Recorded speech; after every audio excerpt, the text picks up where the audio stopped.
بسم اللہ الرحمن الرحیم۔ فلائی نیوز کے تمام دیکھنے اور سننے والوں کو خوش آمدید۔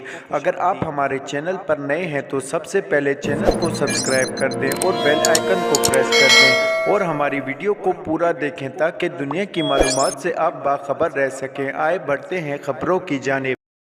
لاہور میں سابق وزیراعظم اور chairman P T I Imran Khan کی رہائش گاہ پر پولیس کی جانب سے آپریشن کے دوران کارکنان کی گرفتاریاں شروع کر دی گئی۔ تفصیلات کے مطابق لاہور میں پولیس کی جانب سے زمان پارک جانے والے داخلی و خارجی راستوں کو کنٹینر لگا کر بند کر دیا گیا، جبکہ پولیس کی بھاری نفری پہنچ گئی۔ سی سی پی او لاہور اور دیگر افسران پہنچ گئے، جبکہ واٹر ٹینکر اور دیگر چیزیں پہنچا دی گئی۔ اس موقع پر کارکنان کی جانب سے پولیس پر پتھراؤ کیا گیا، جبکہ پولیس نے متعدد کارکنان کو گرفتار کر لیا۔ پولیس کی جانب سے کرین کے ذریعے زمان پارک اور عمران خان کے گھر کا دروازہ توڑ کر داخل ہو گئی۔ اس کے علاوہ ہیوی مشینری سے زمان پارک کے باہر لگی تمام رکاوٹیں اور خیمے اکھاڑ دیے گئے۔ خیال رہے کہ زمان پارک میں کارکنان کے علاوہ کوئی بھی مرکزی یا صوبائی قائدین موجود نہیں۔ دوسری جانب اسلام آباد میں پولیس کی جانب سے دفعہ 144 کی خلاف ورزی کرنے والے پی ٹی آئی کارکنان کی گرفتاریاں شروع کر دی گئی ہیں۔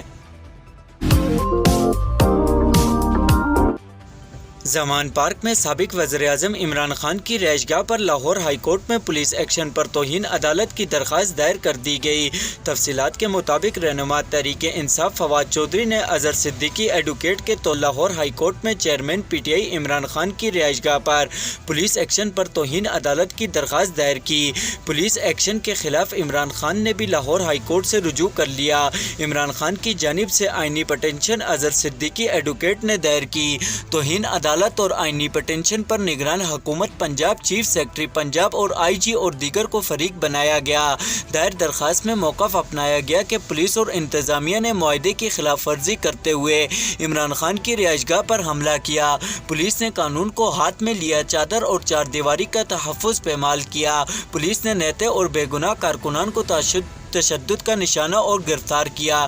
عمران خان کی جانب سے درخواست میں استدعا کی گئی کہ عدالت غیر قانونی کارروائی میں ملوث پولیس والوں کے خلاف کارروائی کا حکم دے۔ لاہور چیمبر آف کامرس کے صدر کاشف انور نے بھارت کے ساتھ باہمی تجارت کھولنے کا مطالبہ کر دیا۔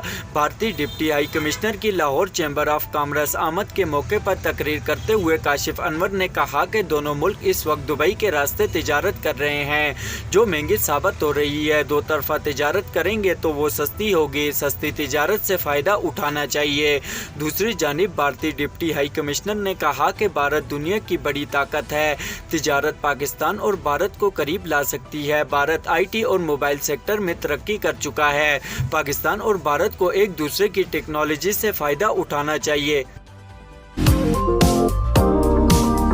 سپریم کورٹ نے صدر مملکت ڈاکٹر عارف علوی کو نااہل قرار دینے کی درخواست خارج کر دی۔ تفصیلات کے مطابق سپریم کورٹ میں صدر مملکت ڈاکٹر عارف علوی کو نااہل کرنے کے لیے درخواست پر سماعت ہوئی۔ صدر عارف علوی کی اہلیت کو ظہور مہدی نامی شخص نے عدالت عظمی میں چیلنج کیا تھا۔ جسٹس اعجاز الحسن کی سربراہی میں دو رکنی بینچ نے صدر پاکستان نااہل کیس کی سماعت کی۔ درخواست میں صدر مملکت کو آرٹیکل 62 کے تحت نااہل قرار دینے کی استدعا کی گئی تھی۔